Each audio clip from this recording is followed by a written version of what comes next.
Pernah nggak sih kamu ngerasa buntu pas lagi harus mutusin sesuatu bareng-bareng? Nah, di Indonesia kita tuh punya cara yang ampuh banget buat ngatasin itu. Namanya musyawarah. Dan ini tuh bukan sekedar ngobrol biasa loh, tapi sebuah seni buat ngambil keputusan yang adil dan bisa bikin semua orang seneng. Yuk kita kupas tuntas rahasianya. Kita semua pasti pernah kan ngalamin situasi kayak gini. Mau main apa, bingung. Mau makan di mana, semua seleranya beda. Kayaknya tuh mustahil banget buat nemuin jalan tengah. Nah, disinilah musyawarah itu jadi pahlawannya.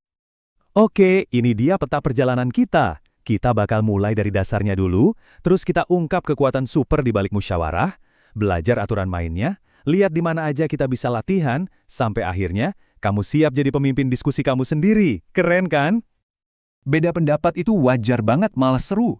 Tapi gimana caranya biar perbedaan itu jadi keputusan yang enak buat semua, bukan malah jadi sumber pertengkaran?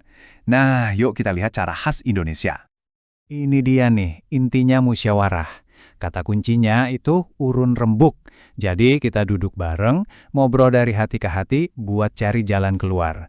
Tujuannya itu bukan buat cari siapa yang menang atau kalah, tapi gimana caranya kita bisa menang bareng-bareng, di mana semua suara itu didengerin dan dihargai.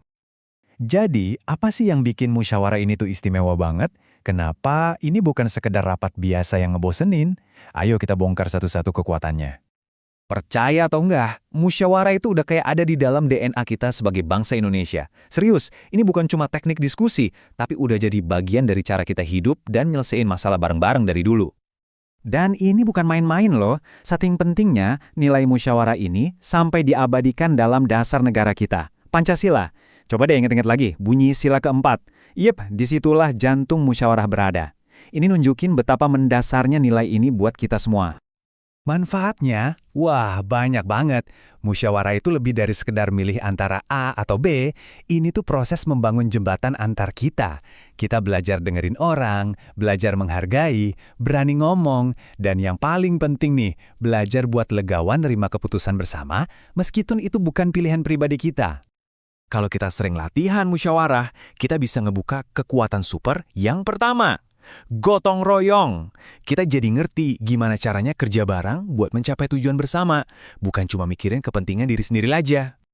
Kekuatan super yang kedua, bernalar kritis. Soalnya pas musyawarah kita nggak bisa cuma bilang, pokoknya aku maunya ini. Kita harus bisa jelasin kenapanya, alasannya apa, dan itu harus logik. Ini benar-benar latihan buat ngasah otak kita. Eits, tapi tunggu dulu. Biar musyawarahnya jalan lancar dan adil, tentu ada aturan mainnya. Anggap aja ini resep rahasia, biar diskusinya sukses dan nggak berantakan. Aturannya simple, tapi powerful banget. Pertama, semua orang posisinya sama, nggak ada yang jadi bos. Kedua, semua bebas ngasih pendapat. Ketiga, ego pribadi simpen dulu ya. Yang utama itu kepentingan bersama. Dan yang terakhir, tujuan utamanya adalah kita semua bisa sepakat bareng-bareng. Nah, dalam ngambil keputusan, ada dua jalur utama.